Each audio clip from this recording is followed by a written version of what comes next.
Right. ఈ సమయంలో ఈ వీడియో చూస్తున్నట్టే దైవ సేవకుల్ని, అదే రీతిగా విశ్వాసుల్ని అందరికీ ప్రభు పేరట వందనాలు తెలియపరుస్తున్నాం. ప్రార్థించండి. మరి అదే రీతిగా ఈ ఉపవాస ప్రార్థన దేవుడు అద్భుతంగా నడిపిస్తున్నాడు. మీకు ఇంకొక విషయం తెలియపరచాలి. మేము ఈ వీడియో చూస్తున్న అందరికీ తెలియపరుస్తుంది ఏంటంటే, మేము ఛత్తీస్గఢ్ నుండి తెలంగాణకి వలస వచ్చి దగ్గర ఒక 30 సంవత్సరాలు 20 సంవత్సరాలు అవుతుంది. వెనక ముందు వచ్చాము. ఇక్కడ మేము తెలంగాణలో అడవి అంటే ఫారెస్ట్ ఏరియా అంటే ఫారెస్ట్ భూమిలో ఉంటున్నాము. ప్రార్థించండి. వాళ్ళు వచ్చారు, రేంజో ఆఫీసర్ అంట. మరి వచ్చి ఎంక్వైరీ చేశారు. మీకు ఇక్కడ ఏం హక్కు లేదు, మీరు ఈ ఊర్లో ఉండొద్దు, మీకు ఛత్తీస్గఢ్ పంపిస్తారు. ఈ తెలంగాణ ప్రభుత్వము మీకు ఛత్తీస్గఢ్ పంపిస్తారని చెప్తా ఉన్నారు. మరి అది వినగానే చాలా కొద్దిగా బాధ అనిపించింది. మరి ఇక్కడ ఏంటంటే, ఇక్కడ మీరు ఇల్లులు కట్టొద్దు, బిల్డింగ్ కట్టొద్దు, మీరు అడవి నరకొద్దు, ఆ అడవి నరికి మరి ఇక్కడ ఇల్లులు కట్టొద్దని ఇప్పుడు దగ్గర ఒక 10-15 మంది ఫారెస్టులు వచ్చారు, రేంజ్ ఆఫీసర్లు పెద్దలు వచ్చారు. అలా చెప్పడం జరుగుతుంది. దేవుని కృపను బట్టి నేను ఇక్కడ మేము ఉంటుంది, ఇది చర్చి. దాన్ని అడిగారు, పర్మిషన్ ఉందా అని అడిగారు. అడిగితే పర్మిషన్ లేదు, ఇది ఓన్లీ మేము ఇల్లు కట్టుకున్నాము అని చెప్పారు. కానీ ఇలా కట్టొద్దని చెప్పారు వాళ్ళు. ఇలా కట్టొద్దు, నువ్వు రేకులు వేసి చుట్టూ పొరకేసి అయినా ఉండొచ్చు, కానీ ఈ గోడలు మాత్రం కట్టొద్దని అన్నారు. ప్రార్థించండి. ఈ వీడియో చూస్తానంటే అందరూ మీ ప్రార్థన సహాయం కోరుతున్నాం. ఎక్కడైనా ఎప్పుడో నుండి ప్రార్థన చేస్తున్నాం. పట్టా ల్యాండ్ తీసుకొని, అక్కడ పాతూరులో పట్టా ల్యాండ్ తీసుకొని అక్కడ చిన్న మందిరము మాకుండట, ఒక రూము మందిరం కట్టుకుందామని ప్రార్థన చేస్తున్నాం. మరి అందరూ ప్రార్థించండి, మీ ప్రార్థన సహాయం కోరుతున్నాం. మరి అదే రీతిగా ఈ ఉపవాస ప్రార్థనలో ఉంటున్నాం, ప్రార్థన చేస్తున్నాం. అదే రీతి ప్రార్థన అయిపోయినాక సువార్త వెళ్ళబోతున్నాం. అడవి ప్రాంతంలో మీకు తెలుసు, పెద్దపల్లి గ్రామంలో ఒక చిన్న ప్రోగ్రాం చేసి వద్దామని, అక్కడ పిల్లలకి పెద్దోళ్ళకి బట్టలు ఇద్దామని మరి ఒక దైవ సేవకుడు కళ్యాణ్ పాస్టర్ గారు అని ఒక దైవ సేవకుడు వస్తున్నారు. ఆయన నేను ఇద్దరం వెళ్తున్నాం. ప్రార్థన చేయండి. ఏది మనకు ఉండటానికి నీడ లేకపోయినా, తల వాల్చుకోవటానికి నీడ లేకపోయినా యేసు ప్రభుకే లేదు. మనకు ఉన్నా లేకపోయినా దేవుని పని, దేవుని పరిచర్య అయితే ఆగకూడదని మా ప్రార్థన. మరి మేము చేస్తున్నాం. దేవుడు ఇస్తాడు, నమ్మదగిన దేవుడు. మరి అదే రీతిగా ఈ సమయంలో దేవుని వాక్యం చూద్దాము. దేవుడు చక్కట తన మాటలు తెలియపరుస్తున్నాడు. ఇర్మయా గ్రంథము 16వ అధ్యాయము 1 నుండి 12 వచనాల వరకు మనం ఒకసారి చూద్దాం. ఇర్మయా గ్రంథము 16వ అధ్యాయము 1 నుండి 12 వచనం. మొత్తం చదవలేము, అక్కడక్కడ మెయిన్ వచనాలు మనం ఒకసారి చూద్దాం. మొదటి ఒక వచనం నేను చదువుతాను. మరియు యెహోవా వాక్కు నాకిలా ప్రత్యక్షమై ఇలాగు చలివిచ్చాను. ఈ స్థలం మందు మీ కుమార్తెలైనను పుట్టకుండునట్టు నువ్వు వివాహం చేసుకోనకూడదు. ఈ స్థలం మందు పుట్టు కుమార్తెలను గూర్చి, వారిని కనిన తల్లులను గూర్చి,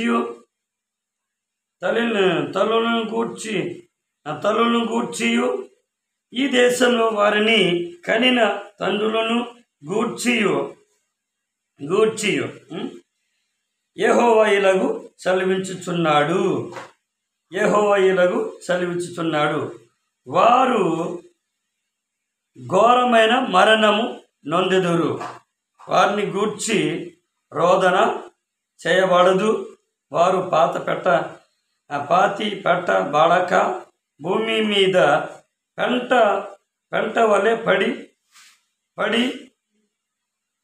పడి ఉందురు. వారు ఖడ్గము చేతను అక్షమము చేతను నచ్చించదురు. వారు శవములు, పక్షులకు, భూజంతులకు ఆహారము ఉండును. హల్లెలూయా. చిన్న ప్రార్థన చేసుకుందాం. ప్రేమ కలిగిన తండ్రి, పరిశుద్ధుడు, నీకు వందనాలు. రానున్న దినంలో ఏం జరుగుతుందో మాకు తెలియదు ప్రభా. మీరు మమ్మల్ని నేర్పించండి. నీ వాక్యం ద్వారా, దర్శనం ద్వారా మాతో మాట్లాడండి. వచ్చిన సంఘ బిడ్డలందరితో మీరు మాట్లాడండి.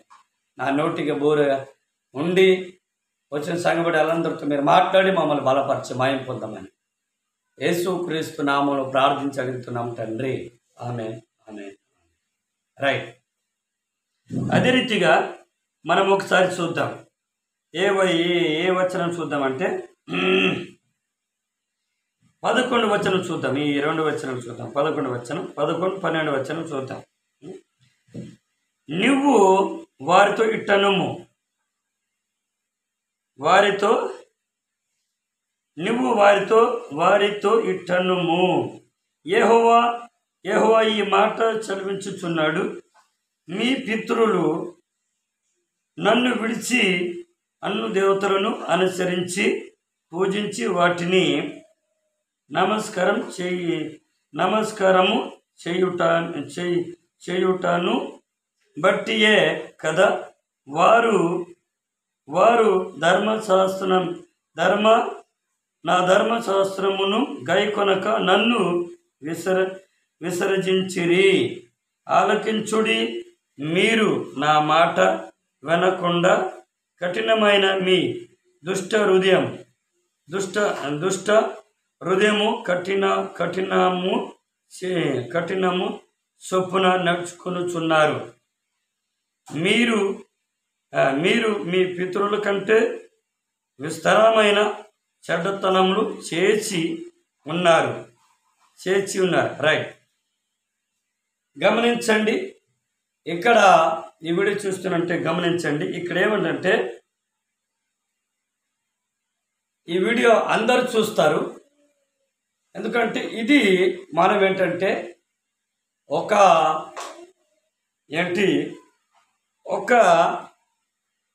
లేకపోతే క్రైస్తవుడిగా ఉండాలి, లేకపోతే ఇస్లాంగా ఉండాలి, లేకపోతే హిందూగా ఉండాలి. కానీ ఇక్కడ ఏంటంటే దేవుని నమ్ముకున్న బిడ్డలు, యేసు ప్రభువుని నమ్ముకున్న బిడ్డల గురించి ప్రవక్త అయిన ఇర్మయ ప్రవక్త చెప్తా ఉన్నాడు. ఎవరికి? ప్రజల్ని చెప్తా ఉన్నాడు. మళ్ళీ దేవుడు ఇర్మయతో చెప్తే ఇర్మయ ప్రజలకి చెప్తున్నాడు. దేవుని బిడ్డారా ఇక్కడ సూటిగా కనపడుతుంది. అందుకని ఇక్కడ మొదటి 2 వచనాలు మనం చదివినవి ఏంటంటే ఇర్మయకి కూడా పెళ్లి కాలే. ఇర్మయకి పెళ్లి కాలే. ఏం చెప్తున్నాడంటే, ఇర్మయ నువ్వు పెళ్లి చేసుకోకూడదు. నువ్వు పెళ్లి చేసుకున్నావంటో పెళ్లి చేసుకున్న పిల్లల్ని కంటావు. పిల్లలు కన్నాక మళ్ళీ ఇక్కడ ఈ దేశం అంతా నాశనం అయిపోతుంది, నేను నాశనం చేయబోతున్నా అని ఇర్మయకి దేవుడు చెప్తున్నాడు. దేవుడు చెప్పినాక అందుకని నువ్వు పెళ్లి చేసుకోకూడదని దేవుడు ఇర్మయతో చెప్పింది. అందుకని ఇర్మయకు చెప్పినాక ఏం చేశారంటే, ఇక్కడ ఈ దేశంలో ఇక్కడ ఉన్న ప్రజలు అందరూ ఎలా చచ్చిపోతారంటే, వాళ్ళు ఎట్లా చచ్చిపోతారంటే కుప్పలు చెడిపోతారంట. అంటే దేవుడు ఎట్లా నాశనం చేస్తారో తెలియదు. దేవునికి విరోధంగా, దేవునికి ఇష్టం లేని పని, దేవునికి ఎదుట మనం చెడ్డ కార్యాలు చేస్తే ఖచ్చితంగా మనం శాపము తప్పదు, ఖచ్చితంగా మరణం తప్పదు. దేవుని బిడ్డారా, దేవునికి విరోధి ఎవరంటే మనమే. దేవునికి విరోధి ఎవరంటే మనమే. చూడండి, మనము ఏం చెప్తామంటే, భగవంతుడు ఖచ్చితంగా నాకు కాపాడుతాడు, భగవంతుడు నాకు ఖచ్చితంగా దీవిస్తాడు, భగవంతుడు ఖచ్చితంగా నాకు బ్రతికిస్తాడు అనేది ఒక విశ్వాసం ఉంటుంది. కానీ ఆ విశ్వాసం ఎక్కడ నుండి పుట్టుకొచ్చిందో మనం గ్రహించాలి. ఆ విశ్వాసం ఎవరు మరి ఎవరి వల్ల కలిగిందో, యేసు ప్రభు వల్ల కలిగిందా, ఇంకొక దేవుడి వల్ల కలిగిందా, ఇంకొక దేవత వల్ల కలిగిందా, ఒకసారి మీరు గమనించండి.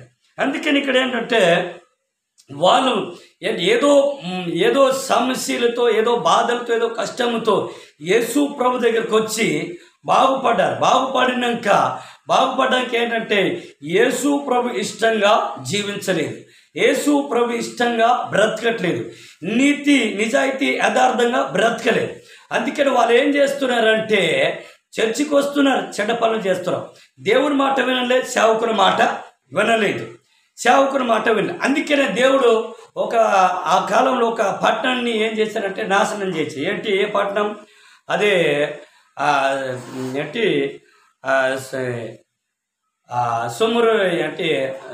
సుమ్రో గుమ్రో పట్టణం అని ఉంటుంది చూడండి. అక్కడ లోతు ఆ పట్టణంలో ఉంటాడనమాట. ఆ పట్టణం ఉన్నప్పుడు ఆ పట్టణం వారందరూ పాపిస్తులే, అంటే చెడ్డ పనులు చేసేట, అక్రమాలు చేసేవారు, దోపిళ్ళు చేసేటోళ్ళు.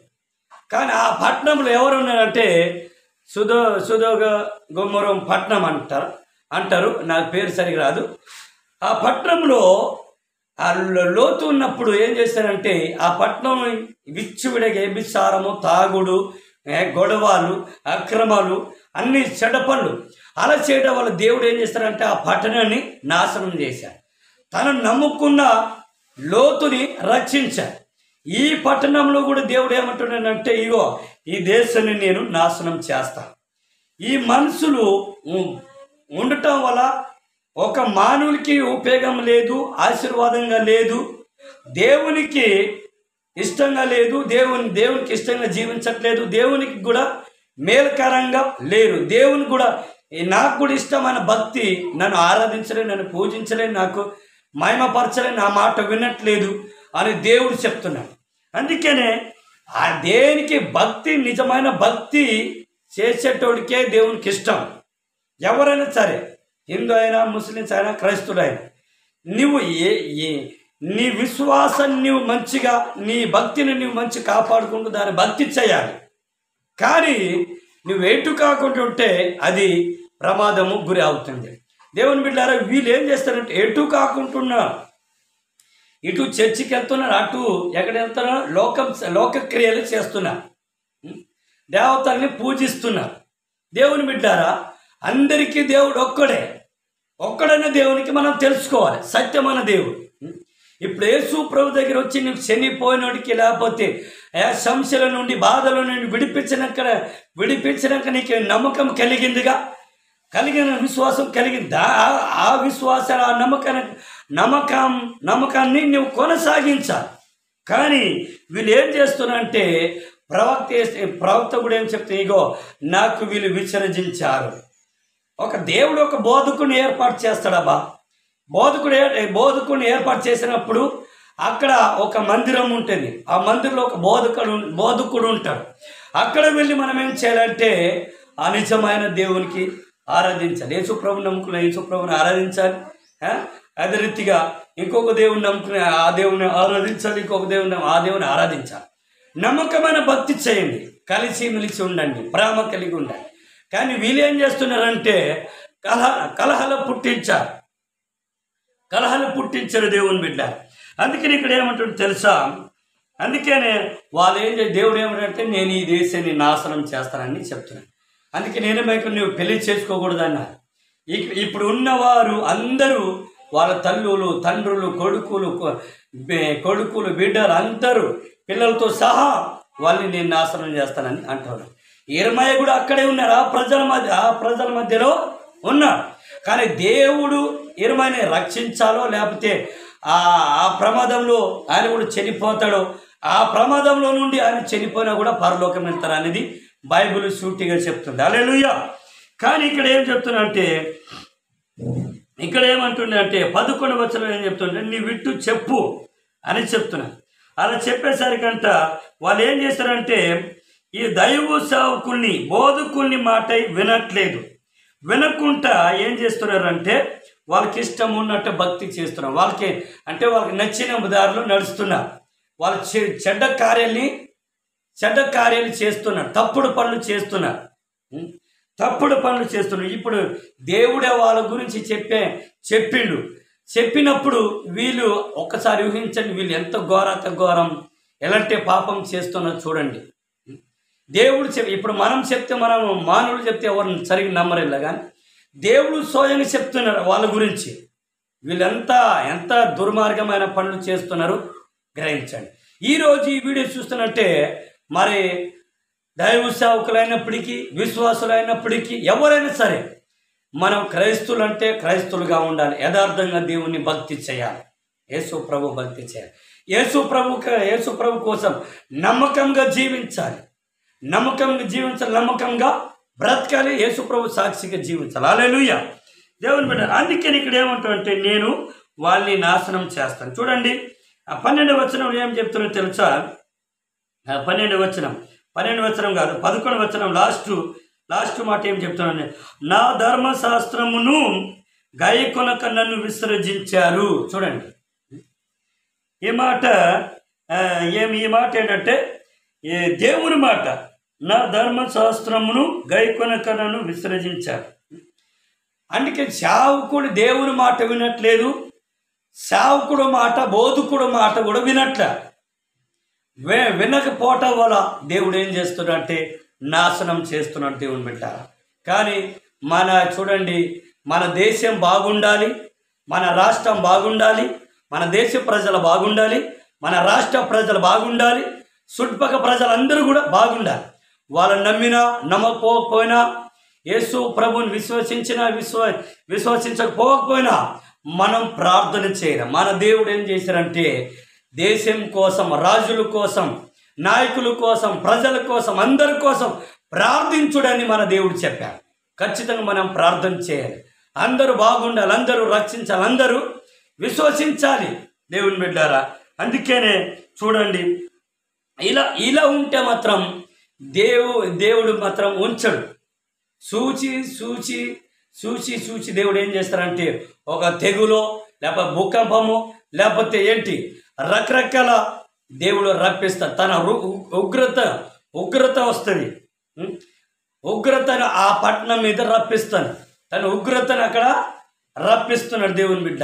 కానీ దేవుని ఉగ్రత రాకుండా, అది తుఫాలు, భూకంపాలు, కరువులు, కష్టాలు రాకుండా ఉండాలంటే మనం ఏం చేయాలంటే దేవుణ్ణి ప్రార్థించాలి, పాపం విడిచిపెట్టి పరిశుద్ధంగా దేవుని స్తుతించాలి. పరిశుద్ధమైన మనస్సుతో, పరిశుద్ధమైన నీతి యథార్థ, చెడితనం విడిచిపెట్టి నీతి యథార్థ పరిశుద్ధంగా పవిత్రంగా మనము దేవుని స్తుతించినప్పుడు దేవుడు మన పట్ల కనికరం పడి మన దేశాన్ని, మన రాష్ట్రాన్ని, మన దేశ ప్రజలు, రాష్ట్ర ప్రజలు, మన గ్రామాన్ని దేవుడు ఖచ్చితంగా ఏం చేస్తాడంటే కాపాడుతాడు దేవుని బిడ్డారు. హల్లెలూయా. ఎందుకంటే మనుషులు ఇలా తయారైపోయారు, అందరూ మనుషులు. కానీ చెడితనము బాగా పండిపోయింది.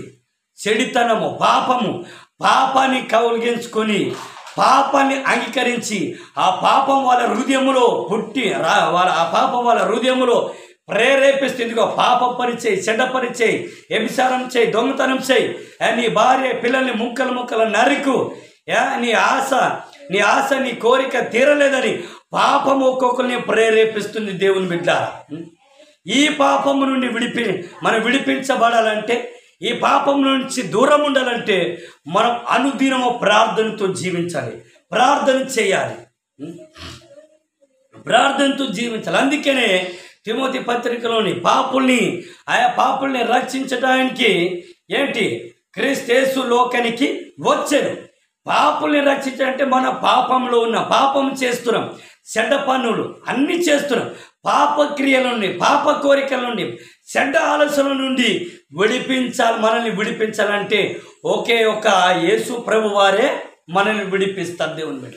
ఈ పాప కోరికలను బట్టే మరి ఈరోజు మనుషులు కూడా మురుగల్లోకి తయారయ్యారు. మనుషులు కూడా మురుగల్లోకి తయారయ్యారు, మనవాదుల్లోకి తయారయ్యారు, గూండల్లోకి తయారయ్యారు, రౌడీలకు తయారయ్యారు. ఇది మానవత్వం కాదు, మానభంగము చేయటానికి, మానుభంగము చేసి చంపటానికి. దేవుని బిడ్డ, దీనివల్ల వచ్చే ₹1/2 అంత లాభం లేదు. కానీ నువ్వు నిజంగా మంచి భక్తి చేస్తే నువ్వు ఖచ్చితంగా నీకు 10 మంది చెప్తారు. దేవుడు నీకు మంచి పేరు ఇస్తాడు, మంచి జీవితం దేవుడు ఇస్తాడు, మంచి లైఫ్ ఇస్తాడు. మనం భగవంతుడు మనకు ఎందుకు పుట్టించాడంటే నీ ప్రాణమంత కాలము మంచిగా బతుకు, యథార్థంగా బతుకు, నీతిగా బతుకు, పరిశుద్ధంగా బతుకు అని భగవంతుడు మనల్ని అందరినీ పుట్టిస్తే ఈరోజు భగవంతుని కూడా లెక్క చేయకుండా మనం ఎలా ఉన్నాం తెలుసా? దుర్మార్గులు లెక్క ఉన్నాం. మురుగల్లకు తయారైనాం. దేవుని బిడ్డారా, అందుకని ఇలా ఉండొద్దని దేవుడు చెప్తున్నాడు. అందుకే ఇలా ఉండొద్దని దేవుడు చెప్తాడు. అందుకే ఇక్కడ ఏమంటుంది తెలుసా? 12వ వచనం, ఆలకించుడి మీరందరూ నా మాటలు వినకుండా కఠినమైన దుష్ట హృదయము కఠినము చొప్పున నడుచుకుంటున్నారు. హల్లెలూయా, స్తోత్రం.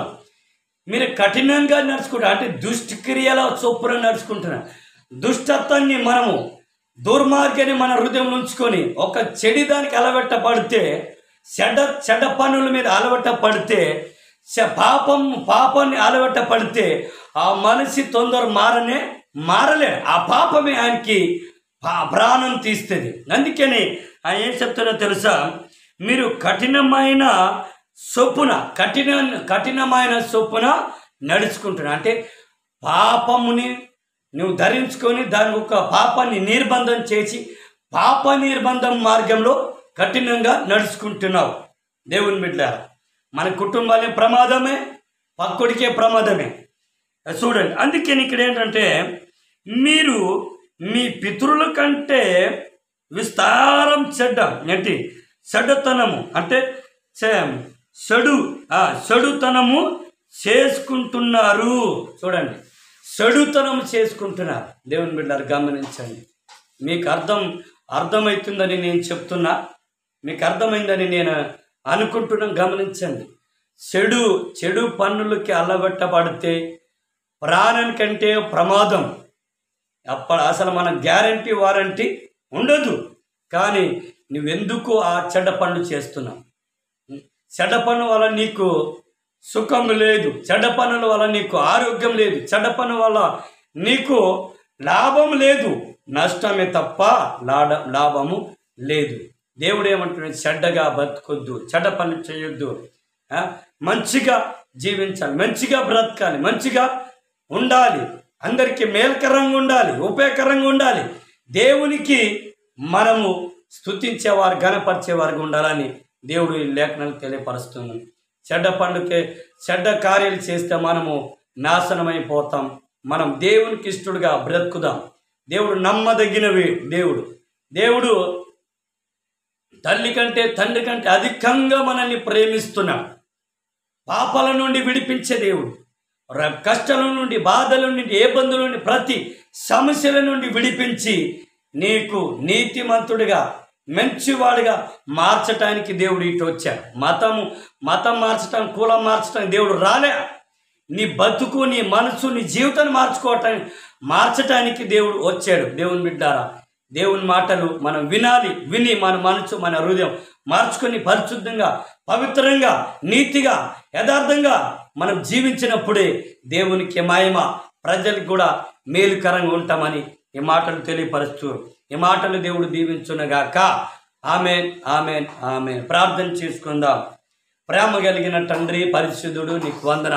ఈ ఉపవాస ప్రార్థనతో మీరు సూటిగా మాట్లాడినందుకు వందన. మేము కూడా కఠినమైన హృదయంతో ఉన్నామేమో అయా తండ్రి. దుష్టక్రియలు చేస్తున్నామేమో ప్రభువా, చెడు క్రియలు చేస్తున్నామేమో ప్రభువా, పాపక్రియలు చేస్తున్నామేమో ప్రభువా. అయా తండ్రి, విచ్చివిడిగా జీవిస్తున్నామేమో ప్రభువా. తండ్రి, ఈ విచ్చివిడితనము తొలగించండి, పాపక్రియలు తొలగించండి, కఠినమైన హృదయాన్ని తీసేసి మంచి మానస హృదయాన్ని మీరు అనుగ్రహించండి, మంచి మనసు అనుగ్రహించండి. అయా తండ్రి, ఈ వీడియో చూస్తున్న అందరినీ కూడా మీరు జ్ఞాపకం చేయండి. వారి కుటుంబాలు, వారి బిడ్డలు, సంఘ బిడ్డలను కూడా అందరినీ జ్ఞాపకం చేయండి. మీరు దీవించండి, ఆశీర్వదించండి, బలపరచండి. అయా పాపం విడిచి నీ ఎదుట నీతిగా, యథార్థంగా తండ్రి జీవించే కృపను అనుగ్రహించి మీరు మాయం పొందమని ఈ ఉపవాస ప్రార్థనలు మీరు చూటిగా మాతో అందరితో మాట్లాడేందుకు కృతజ్ఞతలు స్తోత్రాలు వందనాలు చెల్లిస్తూ యేసుక్రీస్తు నామంలో ప్రార్థించి అడిగి వేడుకుంటున్నాం తండ్రి. ఆమేన్, ఆమేన్, ఆమేన్, ఆమేన్, ఆమేన్. అందరికీ వందనాలు.